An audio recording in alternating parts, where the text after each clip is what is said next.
तो देखो बच्चों, अपना जो यूनिट चल रहा है और ये यूनिट है थर्मोकेमिस्ट्री। ओके, आज हम इस यूनिट में जो टॉपिक्स डिस्कस करेंगे उनमें से फर्स्ट तो होगा स्पॉन्टेनियस प्रोसेस, और जो नेक्स्ट टॉपिक है और वो है हमारा क्या, एंट्रोपी। ओके, तो पहले तो आते हैं स्पॉन्टेनियस प्रोसेस के बारे में। तो देखो बच्चों, spontaneous process means the process which can take place by itself under the given condition or by initiation। समझ गए ना, कि ऐसे प्रोसेस जो अपने आप चलते हैं या जिन्हें एक बार इनिशिएट कर दिया जाए और फिर वो लगातार चलते रहते हैं, तो ऐसे प्रोसेस को हम बोलते हैं क्या बच्चों, स्पॉन्टेनियस प्रोसेस। ओके, इन्हें फिजिबल या प्रोबेबल प्रोसेस भी बोलते हैं। अब देखो कुछ एग्जांपल्स में आते हैं, जैसे diffusion, effusion, dissolution of salt, sugar. समझ गए ना, कि डिफ्यूजन ऑफ लिक्विड्स है, डिफ्यूजन ऑफ गैसेस है, या किसी भी गैस का इफ्यूजन है, ये अपने आप चलता है।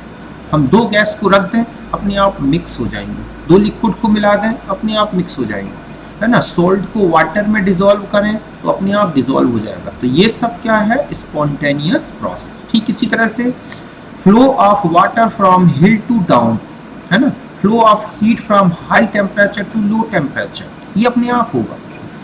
ठीक है, कि ऊपर से नीचे जो पानी है वो अपने आप आ जाएगा। ठीक इसी तरह से अगर हीट है, हाई टेम्परेचर में है, तो लो टेम्परेचर की तरफ खुद ही ट्रांसफर हो जाएगा। ठीक इसी तरह से इवेपोरेशन है, कंडेंसेशन है, सब्लिमेशन है, ये सब ऐसे प्रोसेस हैं जो कि अपने आप चलते हैं, हमें इन्हें इनिशिएट करने की जरूरत नहीं। मतलब ये जो मैंने आपको प्रोसेस बताए हैं, diffusion, effusion, dissolution of salt, sugar, या फ्लो ऑफ वाटर, ठीक है, हिल टू डाउन, या flow of heat from high temperature to low temperature, सब ये ऐसे प्रोसेस हैं जो अपने आप चलते हैं, इन्हें हमें इनिशिएट करने की जरूरत नहीं है। और कुछ प्रोसेस ऐसे हैं जिन्हें एक बार इनिशिएट कर दिया जाए तो फिर ये लगातार चलते रहेंगे। जैसे कंबस्जन, आपको एक बार ऑक्सीडेशन स्टार्ट कराना है, किसी भी फ्यूल का एक बार कंबस्जन स्टार्ट करना है, फिर वो लगातार चलता रहेगा। समझ गए ना। तो ऐसे प्रोसेस क्या कहलाएंगे, स्पॉन्टेनियस ही हैं, बट इनके इनिशिएशन की जरूरत होती है। तो यहाँ तक बात क्लियर है स्पॉन्टेनियस प्रोसेस में, कि जो अपने आप चल रहे हैं या जिन्हें एक बार इनिशिएट करें और वो चलते रहे हैं, तो वो स्पॉन्टेनियस है। जो मैंने आपको ये कुछ इंपॉर्टेंट एग्जांपल्स बताए। फिर आते हैं नॉन स्पॉन्टेनियस प्रोसेस। तो ठीक है, तो देखो बच्चों, नॉन स्पॉन्टेनियस का मतलब है कि ऐसे प्रोसेस अपने आप कभी नहीं चलते, और ना ही इन्हें एक बार इनिशिएट कर दें तो ये लगातार चलते रहें, ऐसा कभी पॉसिबल नहीं होता। समझ गए ना, कि ऐसे प्रोसेस ना तो ये अपने आप चल सकते हैं, और ना इन्हें एक बार इनिशिएट कर दिया जाए तो ये लगातार चलें। ऐसे प्रोसेस कहलाते हैं नॉन स्पॉन्टेनियस प्रोसेस। जैसे flow of heat from low temperature to high temperature, ये अपने आप कभी नहीं हो सकता, और हम एक बार इनिशिएट कर दें कि टेम्परेचर लो से हाई की तरफ जाने लगे और फिर हम अपना वर्क हटा दें, तो ऐसा पॉसिबल कभी नहीं होगा कि हीट इस तरह का लो टेम्परेचर से हाई टेम्परेचर में खुद ही चले।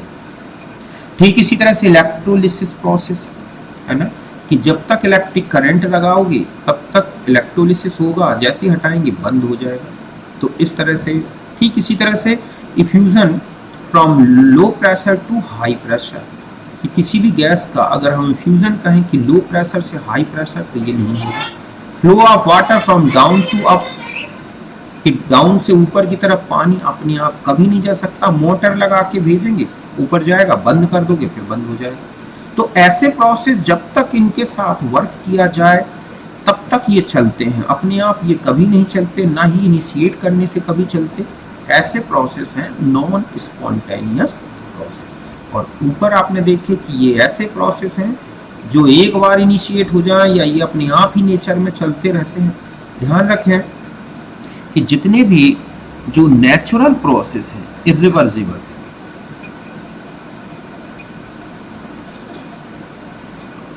प्रोसेस, समझ गए ना, ये सब क्या है बच्चों, स्पॉन्टेनियस प्रोसेस। ये अपने आप चल रहा है। नेचर में जितने प्रोसेस हैं वो सब स्पॉन्टेनियस है।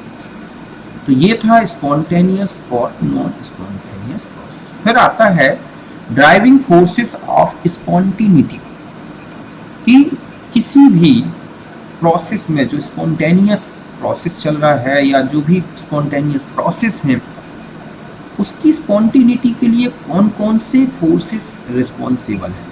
मतलब कोई भी प्रोसेस जो स्पॉन्टेनियस चल रहा है या एक बार चला दिया जाए तो चलता रहता है, तो ऐसा क्या फोर्स होता है जो इस प्रोसेस को स्पॉन्टेनियसली चलाता है। तो इन्हीं को बोला गया है ड्राइविंग फोर्सेस ऑफ स्पॉन्टिनिटी। तो देखो बच्चों, इसके लिए दो कॉन्सेप्ट दिए गए हैं। पहला है लो एनर्जी स्टेट, समझ गए ना। लो एनर्जी स्टेट में ये बोला गया है कि ऐसा कोई भी प्रोसेस स्पॉन्टेनियस चलेगा जिसके चलने में सिस्टम की एनर्जी कम हो जाए, डिक्रीज हो जाए। मींस प्रोसेस अगर एक्सोथर्मिक है तो वो खुद चलेगा, वो स्पॉन्टेनियस होगा। ओके, यही लिखा है कि the state of lowest energy corresponding to the state of maximum stability. हम जानते हैं कि किसी भी सिस्टम की लोवेस्ट एनर्जी की जो स्टेट है वही उसकी मैक्सिमम स्टेबिलिटी की भी स्टेट है। Thus, all process which are accompanied by decrease of energy means exothermic process occur spontaneously. Thus, lower energy is driving force of spontaneity. बात समझ गए कि इस कॉन्सेप्ट में ये बोला गया है कि सिस्टम की लोवेस्ट एनर्जी स्टेट एक मैक्सिमम स्टेबिलिटी की स्टेट होती है और ऐसा प्रोसेस अपने आप चलेगा जिसके चलने से सिस्टम की एनर्जी डिक्रीज हो जाए। मींस प्रोसेस एक्सोथर्मिक हो तो ये अपने आप चल रहे हैं। इस तरह से कह सकते हैं कि सिस्टम की लोअर एनर्जी ही सिस्टम की स्पॉन्टिनिटी के लिए एक ड्राइविंग फोर्स की तरह वर्क करता है। जैसे कंबस्जन देख लो, किसी चीज का कंबस्जन, वो अपने आप जलना एक बार स्टार्ट हो जाए जलता रहेगा और उसमें हीट निकलती रहेगी, तो जो प्रोडक्ट बनेगा वो रिएक्टेंट के रिस्पेक्ट में बहुत ही कम एनर्जी वाले होते हैं। तो जितने भी कंबस्जन है वो सब लोअर एनर्जी स्टेट की तरफ जाते हैं और स्पॉन्टेनियस चलते हैं। ठीक इसी तरह से हम कहें flow of heat from high to lower temperature, reason तो इसका भी वही रीजन है कि हाई टेम्परेचर जहाँ पे है वहाँ पर एनर्जी ज़्यादा है, तो सिस्टम चाहेगा कि वो एनर्जी पूरे सिस्टम में डिस्ट्रीब्यूट हो जाए और इस तरह से हीट अपने आप अपने हाई टेम्परेचर रीजन से लो टेम्परेचर रीजन में जाके और सिस्टम की एनर्जी को कम कर लेता है। ओके, अब देखो इसके कुछ एक्सेप्शंस भी हैं। अगर आप देखें तो एक्सेप्शंस में है कि वेपोराइजेशन ऑफ वाटर, ये एक एंडोथर्मिक प्रोसेस है। अगर हम वाटर को खुला रख दें अपने आप वेपोराइज्ड होता रहेगा और ये यहाँ पर एक एंडोथर्मिक प्रोसेस है। इसमें बनने वाली जो हीट होगी या सॉरी वेपर जो होगी उसकी एनर्जी तो ज़्यादा होगी वाटर से, फिर भी ये अपने आप चलता है। ठीक इसी तरह से डिफ्यूज़न है, एफ्यूज़न है, इनमें किसी भी प्रकार का हीट चेंज नहीं होता, फिर भी ये स्पॉन्टेनियस चलते हैं, है ना। सब्लिमेशन में चले जाएं तो सब्लिमेशन भी एक एंडोथर्मिक प्रोसेस है, फिर भी अपने आप चलता है। तो ये जो प्रोसेस है आप देख रहे हैं, vaporisation of water, diffusion, fusion, sublimation, in process की स्पॉन्टिनिटी को हम लोअर एनर्जी स्टेट कॉन्सेप्ट से एक्सप्लेन नहीं कर सकते, समझ गए ना। तो अब दूसरा कॉन्सेप्ट दिया गया रैंडमनेस या डिसऑर्डर इन सिस्टम। तो देखो रैंडमनेस डिसऑर्डर मींस सिस्टम के अंदर पार्टिकल का ऑर्डर बिगड़ना, वो डिसऑर्डर्ड हो जाए। तो इसमें बोला गया कि कोई भी सिस्टम जो होता है the state of maximum disorder in the system corresponding to maximum stability. इसका कॉन्सेप्ट है कि सिस्टम के अंदर जितना ज़्यादा डिसऑर्डर होगा वो सिस्टम उतना ही ज़्यादा स्टेबल होगा, समझ गए ना।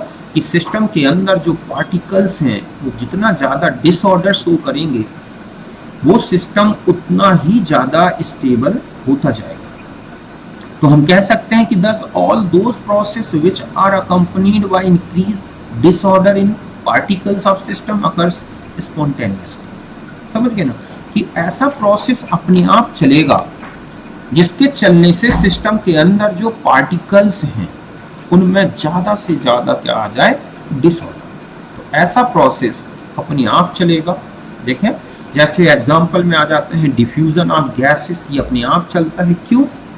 क्योंकि डिफ्यूजन होने से जो गैस हैं, 2 गैस हैं, 3 गैस हैं या लिक्विड्स हैं, उनके पार्टिकल पूरे सिस्टम में अच्छी तरह से फैल जाते हैं, जिससे सिस्टम में ज़्यादा से ज़्यादा क्या आ जाता है? डिसऑर्डर। ठीक है, इवेपोरेशन, सब्लिमेशन, मेल्टिंग, भले ये देख रहे हैं आप कि हीट को एब्जॉर्ब करके चलते हैं, बट इन सारी प्रोसेस में आप देखोगे, चाहे वेपोराइजेशन हो, चाहे सब्लिमेशन हो, चाहे मेल्टिंग हो, इन सब प्रोसेस में सिस्टम के अंदर पार्टिकल का डिसऑर्डर बढ़ता है।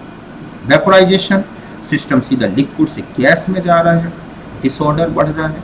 सब्लिमेशन, सीधा सॉलिड से गैस में जा रहा है, डिसऑर्डर बढ़ रहा है। मेल्टिंग में देख लो आप, सॉलिड से लिक्विड में जा रहा है, डिसऑर्डर बढ़ रहा है। ठीक है, डिफ्यूजन में तो आप समझ ही गए। इसी तरह से अगर हम सॉल्ट को वाटर में डिसॉल्व करते हैं, शुगर को डिसॉल्व करते हैं, तो उनके पार्टिकल पूरे में, ठीक है, घुल जाते हैं, फैल जाते हैं, और इस तरह से वहां पर भी क्या बढ़ गई? एक डिसऑर्डर। तो इस तरह से रैंडमनेस दूसरा फैक्टर दिया गया कि रैंडमनेस अगर बढ़ती है सिस्टम के अंदर, तो वो सिस्टम ऐसा प्रोसेस खुद ही करेगा जिसके चलने से उसके अंदर और ज़्यादा डिसऑर्डर बढ़ेगा। अब आ जाता है कि इसके भी कुछ एक्सेप्शन है कि condensation of gas at low temperature, कोई भी गैस को अगर हम लो टेम्परेचर में रख दें तो वो खुद ही कंडेंस्ड हो जाएगा, जबकि ये जो प्रोसेस है वो डिसऑर्डर से ऑर्डर की तरफ चलेगा कि जो गैस है वो लिक्विड में चेंज होगी। और अगर आप फ्रीजिंग करा दें, ठीक है, फ्रीजिंग में भी अगर आप देखोगे कि और ठंडा कर दोगे तो वो सॉलिड में चला जाएगा। तो ये एक एक्सेप्शन है, क्योंकि ये प्रोसेस डिसऑर्डर से ऑर्डर की तरफ जा रहे हैं। ठीक इसी तरह से एडजॉर्प्शन है, एब्जॉर्प्शन है। एडजॉर्प्शन में देखो, गैस फैली होती है, किसी सरफेस पर इकट्ठी हो जाती है, खुद ही चल जाता है ये प्रोसेस। तो इस तरह से अगर हम ये देखें कि कोई एक कॉन्सेप्ट मींस एंट्रोपी चेंज, या सॉरी डिसऑर्डर वाला जो चेंज आपने देखा, या फिर लो एनर्जी स्टेट या मैक्सिमम, ठीक है, रैंडम स्टेट, ये दोनों में से कोई भी एक कॉन्सेप्ट जितने भी प्रोसेस हैं स्पॉन्टेनियस, उनकी स्पॉन्टेनिटी को एक्सप्लेन नहीं कर सकते। मींस दो में से किसी एक कॉन्सेप्ट से हम टोटल स्पॉन्टेनिटी नहीं बता सकते। तो इस तरह से यही लिखा है कि the spontaneous process occur due to tendency of system to acquire a state of minimum energy, ठीक है, and acquire a state of maximum randomness. अगर हम इन दोनों कॉन्सेप्ट का अच्छी तरह से कंक्लूजन निकालें तो हम पा रहे हैं कि सिस्टम में जो स्पॉन्टेनियस प्रोसेस चलता है उसमें ये टेंडेंसी होती है सिस्टम की कि वो मिनिमम एनर्जी स्टेट को अक्वायर करे या मैक्सिमम रैंडमनेस। तो सीधा सा है, इन दोनों कंडीशन में चाहे वो लोअर एनर्जी स्टेट हो या मैक्सिमम, ठीक है, रैंडमनेस हो, ये सिस्टम को मैक्सिमम स्टेबिलिटी प्रोवाइड कराती हैं दोनों कंडीशन। समझ गए ना कि मिनिमम एनर्जी स्टेट और मैक्सिमम रैंडमनेस, ये दोनों जो कंडीशंस हैं ये सिस्टम को ज़्यादा से ज़्यादा स्टेबिलिटी प्रोवाइड कराती हैं। तो हम ऐसा कह सकते हैं ना कि the lower energy state and maximum randomness give maximum stability for system, therefore we can say that sole criteria of stability, ठीक है, इज स्टेबिलिटी, ठीक है, sole criteria of the stability, ठीक है, स्टेबिलिटी इज, ठीक है, ड्राइविंग फोर्स ऑफ स्पॉन्टेनिटी। समझ गए ना कि सीधा सा है कि ऐसा कोई भी प्रोसेस, कोई भी ऐसा प्रोसेस जो सिस्टम को स्टेबल बना दे, वही सिस्टम के प्रोसेस को स्पॉन्टेनियस चलाए। इस तरह से ये दो अलग अलग प्रोसेस आपने देखे, ठीक है, मतलब सॉरी, दो अलग अलग फैक्टर्स देखे जो कि स्पॉन्टेनियस प्रोसेस के ड्राइविंग फोर्स से रिलेटेड थे। यहाँ तक बात क्लियर है अच्छी तरह से। अब आगे बढ़ते हैं। देखो बच्चों, नेक्स्ट है एंट्रोपी। एंट्रोपी एक्चुअली अभी आपने जो देखा कि सिस्टम के अंदर जो पार्टिकल्स हैं उनका डिसऑर्डर जितना ज़्यादा होगा सिस्टम उतना ही ज़्यादा क्या करेगा, स्टेबल होगा। तो इसी स्टेबिलिटी को एक्सप्लेन करने के लिए एक नया थर्मोडायनामिक फंक्शन दिया गया और ये है एंट्रोपी, जिसे क्लाउसियस ने प्रपोज किया है। सिंबल होता है एस। तो देखो बच्चों, एंट्रोपी क्या है? The thermodynamic function which measures the randomness or disorder of particle of system is called entropy। बात समझ गए कि किसी भी सिस्टम में जो पार्टिकल्स हैं उन पार्टिकल्स की रैंडमनेस या उनके डिसऑर्डर को मेजर करने वाला थर्मोडायनामिक फंक्शन को ही क्या बोला गया है? Entropy. Thus increase in disorder increase in entropy, कि अगर सिस्टम के अंदर पार्टिकल्स का डिसऑर्डर बढ़ता है तो सिस्टम की एंट्रोपी भी क्या होगी? इंक्रीज होगी। जैसे ठीक है, हम कहें सॉलिड से लिक्विड में जाना और लिक्विड से गैस। ये आप देखते हैं कि नेचर में ये अपने आप प्रोसेस चल जाता है कि अगर हम हीट दे दें तो सॉलिड सीधा लिक्विड में जाएगा और लिक्विड से किस में? गैस में। इसका दो रीजन, एक तो हीट एब्जॉर्ब होती जा रही है और दूसरा है पार्टिकल्स में डिसऑर्डर बढ़ता जा रहा है। तो इस तरह से सिस्टम अपनी higher maximum disorder state means gas की तरफ जाना शुरू कर देगा। तो यहां तक बात क्लियर है ना कि किसी भी सिस्टम के अंदर जो पार्टिकल्स हैं उनका रैंडमनेस या डिसऑर्डर ही क्या कहलाता है बच्चों? एंट्रोपी। एंट्रोपी एक स्टेट फंक्शन है, एक एक्सटेंसिव प्रॉपर्टी। समझ गए बच्चों कि एक स्टेट फंक्शन है और क्या है? ये एक इंटेंसिव प्रॉपर्टी। समझ रहे हैं ना? स्टेट फंक्शन मींस ये जो सिस्टम है उसकी स्टेट पे डिपेंड करेगा कि उसकी इनिशियल और फाइनल स्टेट्स क्या है। तो इस बेस पर हम डेल्टा एस निकाल सकते हैं कि फाइनल स्टेट में एंट्रोपी क्या है, इनिशियल स्टेट में एंट्रोपी क्या है। और एक्सटेंसिव प्रॉपर्टी मतलब सिस्टम बड़ा है या छोटा है, इसी हिसाब से सिस्टम की क्या होती है? एंट्रोपी होती है। और इसको कैलकुलेट कर सकते हैं। अगर हम एंट्रोपी चेंज देखें तो वही फाइनल से इनिशियल की एंट्रोपी माइनस करें, या फिर एक एंट्रोपी चेंज निकालना है तो Q अपॉन T से भी कैलकुलेट कर सकते हैं, जहां Q है heat absorb reversibly and isothermally और T है temperature at which heat absorb, वो टेम्परेचर जिस पर हीट एब्जॉर्ब हो रही है और रिवर्सिबली मतलब सिस्टम में जा भी सकती है और आ भी सकती है। इस तरह से Q अपॉन T से हम डेल्टा एस कैलकुलेट करेंगे। अब यहाँ अगर आप इस फॉर्मूले को अच्छी तरह से देखो तो delta S directly proportional to the Q, मतलब अलग अलग सिस्टम्स लिए जाएं और उनके टेम्परेचर सेम रखे जाएं। ठीक है, तो जिस सिस्टम को ज्यादा हीट दोगे उसकी एंट्रोपी चेंज ज्यादा होगा, या एक ही सिस्टम को एक कांस्टेंट टेम्परेचर में रखो आप और फिर जिसको ज्यादा हीट प्रोवाइड कराओगे उसमें ज्यादा डिसऑर्डर आएगा। सीधा सा पता चल रहा है कि जो एंट्रोपी चेंज है वो हीट एब्जॉर्ब करके ज्यादा से ज्यादा पॉजिटिव होता जाएगा। और अगर हम टेम्परेचर के रिस्पेक्ट में देखें कि अगर हम अलग अलग, ठीक है, क्यू फिक्स कर दें सिस्टम के लिए, जो हीट दे रहे हैं वो फिक्स करें लेकिन टेम्परेचर अलग अलग रखें, तो ये दिखता है कि लो टेम्परेचर में जो हीट एब्जॉर्ब होती है वो सिस्टम में ज्यादा डिसऑर्डर लाती है। यही लिखा है कि heat absorb at low temperature it becomes more disorder than at high temperature. बात समझ गए ना कि लो टेम्परेचर में अगर हीट एब्जॉर्ब होगी तो ज्यादा डिसऑर्डर आएगा देन हाई टेम्परेचर। जैसे आप समझो कि कोई भी वाटर या लिक्विड स्टेट में रखा है और आपने उसे 100 डिग्री टेम्परेचर दे दिया तो वो लिक्विड से सीधा वेपर में चला जाएगा, एकदम से डिसऑर्डर बढ़ेगा। और वेपर को आप 100 नहीं 200 डिग्री तक बढ़ा दो, अब उसमें कोई खास चेंज डिसऑर्डर में नहीं आएगा क्योंकि उसके पार्टिकल मैक्सिमम डिसऑर्डर की कंडीशन में आ गए।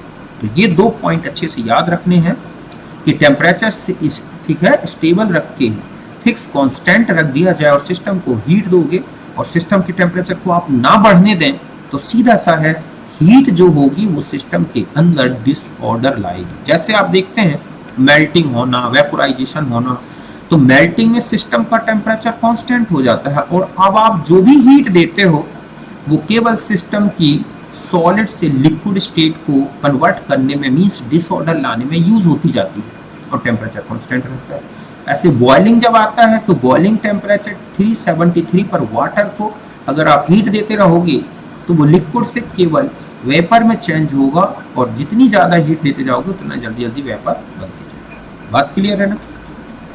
अब यूनिट की बात करें तो delta S Q upon T है, तो ये है हीट और ये है टेम्परेचर। हीट को कैलोरी में ले लें, टेम्परेचर को केल्विन में, तो बन जाएगी कैलोरी केल्विन इनवर्स, या फिर जूल में ले लें तो जूल केल्विन इनवर्स। ओके, फिर आता है एंट्रोपी चेंज इन प्रोसेस।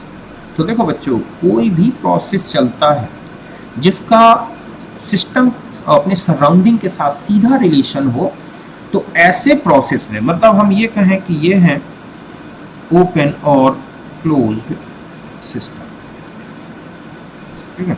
तो ओपन और क्लोज सिस्टम में अगर हमें एंट्रोपी चेंज निकालना है तो delta S total equal to होता है delta S system plus delta S surrounding. समझ गए ना कि हमें कोई भी प्रोसेस है जो कि ओपन सिस्टम या क्लोज सिस्टम में चल रहा है, तो उसमें एंट्रोपी चेंज निकालना है, delta S total equal to होगा delta S system plus surrounding. लेकिन अगर एडियाबैटिक या आइसोलेटेड सिस्टम है,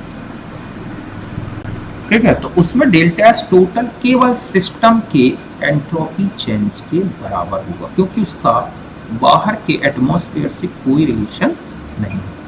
अब एक आता है कि रिवर्सिबल प्रोसेस में क्या होगा। तो देखो बच्चों, रिवर्सिबल प्रोसेस में टोटल एंट्रोपी चेंज जो होता है वो जीरो रहता है, क्योंकि जितना सिस्टम के अंदर, देखो रिवर्सिबल हीट आती है, तो जितना सिस्टम के अंदर एंट्रोपी चेंज पॉजिटिव होगा, जस्ट उतना ही एंट्रोपी चेंज सराउंडिंग में निगेटिव हो जाएगा। या इसका जस्ट उल्टा, कि अगर सराउंडिंग में एंट्रोपी चेंज पॉजिटिव है तो उतना ही सिस्टम के अंदर एंट्रोपी चेंज नेगेटिव होगा। मीन्स अगर हम ये कहें कि delta S system plus Q upon T1 है, तो डेल्टा एस सराउंडिंग होगा माइनस क्यू अपॉन T1। चूंकि ये हीट जो है रिवर्सिबली एंटर होती है, तो उस समय सिस्टम और सराउंडिंग के टेम्परेचर सेम होने चाहिए, तभी हीट आएगी जाएगी। तो इस तरह से अगर हम इन दोनों को इसमें ऐड कर दें तो हमारा आएगा डेल्टा एस टोटल जी। बात क्लियर है यहाँ तक? फिर हम आते हैं इर्रिवर्सिबल प्रोसेस। इर्रिवर्सिबल प्रोसेस में सीधा दिखेगा बच्चों कि डेल्टा एस टोटल हमेशा पॉजिटिव होगा, क्योंकि यहाँ डेल्टा एस सराउंडिंग और डेल्टा एस सिस्टम, मतलब यहाँ पर जब आप देखोगे कि डेल्टा एस सिस्टम और डेल्टा एस सराउंडिंग का जो सम है वो हमेशा पॉजिटिव होगा। अब चाहे कोई इनमें से वैल्यू अगर ज्यादा निगेटिव है, ठीक है, तो दूसरी उससे कहीं ज्यादा पॉजिटिव हो जाएंगे। अब यहाँ देखो, सपोज हम ये मान लें कि ये है सिस्टम, है ना, जिसका टेम्परेचर है T1 और यहाँ से Q हीट और ये है T2 सराउंडिंग का टेम्परेचर। T2 और T1 में T1 greater than T2 means system का टेम्परेचर ज्यादा है और सराउंडिंग का टेम्परेचर कम है, तो ऑटोमेटिक है कि नॉन स्पॉन्टेनियसली, ठीक है, या हम सॉरी स्पॉन्टेनियसली जो हीट है वो सिस्टम से कहाँ चली जाएगी, सराउंडिंग में, और ये इर्रिवर्सिबल होगा। मतलब ये हीट जो सिस्टम से निकल गई वो सराउंडिंग में चली गई, वो उल्टा नहीं आएगी, मतलब रिवर्स नहीं होगी। तो इस तरह से हीट इर्रिवर्सिबली सिस्टम से कहाँ चली गई, सराउंडिंग में। तो अगर हम सिस्टम का हीट चेंज या एंट्रोपी चेंज निकालें तो ये हो जाएगा माइनस क्यू अपॉन T1, क्योंकि T1 में हीट निकल के जा रही है, और सराउंडिंग का हो जाएगा plus Q upon T2। Okay, अगर हम टोटल निकालें कि क्यू सिस्टम और सराउंडिंग का, तो Q upon T2 minus Q upon T1 वही हो गया। मतलब यहाँ पर आप रख दें, ये हो गई। यहाँ पर जब आप डेल्टा एस टोटल निकालोगे तो delta S surrounding plus delta S system, तो ये इस तरह से आप यू वैल्यू पुटअप करेंगे। क्यू चूंकि सेम है तो बाहर ले लें, तो इस तरह से आपने देखा T1 minus T2 upon T1 into T2। तो T1 ग्रेटर देन T2 है, तो इनका जो डिफरेंस है T1 माइनस T2, ये जो डिफरेंस दिख रहा है ये पॉजिटिव आएगा, मींस डेल्टा एस टोटल जो है वो पॉजिटिव हो जाएगा। समझ गए बात को क्लियर अच्छी तरह से? तो ऐसा कोई भी प्रोसेस जो इर्रिवर्सिबल चलता है, स्पॉन्टेनियस चलेगा, उसमें डेल्टा एस टोटल हमेशा पॉजिटिव आएगा, चाहे कैसे भी करके देख लो आप। तो यही लिखा है कि thus in irreversible process entropy change always positive, thus in irreversible process total entropy of universe always increases. यही है सेकेंड लॉ ऑफ थर्मोडायनेमिक्स। अच्छी तरह से बात क्लियर है। तो ये कुल मिला के आपको अच्छे से इसमें बस दो ही चीज ध्यान रखनी है। रिवर्सिबल प्रोसेस में ये जीरो होगी फुल एंट्रोपी चेंज, और इरिवर्सिबल में ये पॉजिटिव होगी। यूनिवर्स की जितने भी प्रोसेस चल रहे हैं वो इरिवर्सिबल चल रहे हैं, स्पॉन्टेनियस चल रहे हैं। ऐसे में हम कहें कि यूनिवर्स की टोटल एंट्रोपी इंक्रीज हो रही है। यही है second law of thermodynamics. Okay, तो इस तरह से हमें इरिवर्सिबल और रिवर्स, जैसे ये क्वेश्चन कि entropy change in conversion of water, ठीक है, टू आइस, ठीक है, कि अगर हम कहें कि वाटर का कन्वर्जन आइस में हो रहा है at 272 kelvin for a system is -21.85 joule, इतनी एनर्जी एंट्रोपी चेंज हो रहा है फॉर सिस्टम, ठीक है, और जो एंट्रोपी चेंज है वो है 21.85 माइनस में, और सराउंडिंग का हो रहा है प्लस 21.93 इतने का। तो whether the process is spontaneous. तो हमें क्या करना है, सिस्टम और सराउंडिंग की जो एंट्रोपीज दी हैं आप इनकी वैल्यू पुट अप करें। ये रिजल्ट देख रहे हैं आप 0.08, एक पॉजिटिव वैल्यू आ रही है। मीन्स क्या हो गया कि डेल्टा एस अगर पॉजिटिव आता है तो ऐसा प्रोसेस अपने आप चलेगा, मीन्स फ्रीजिंग ऑफ आइस, ठीक है, या freezing of water to ice. हम ये कह सकते हैं कि freezing of water to ice is, ठीक है, स्पॉन्टेनियस प्रोसेस एट 272। 272 में ये प्रोसेस कैसा होगा बच्चों, स्पॉन्टेनियस। यहाँ तक आप करें, नेक्स्ट हम अगले टर्म में लेंगे। आज इतना ही।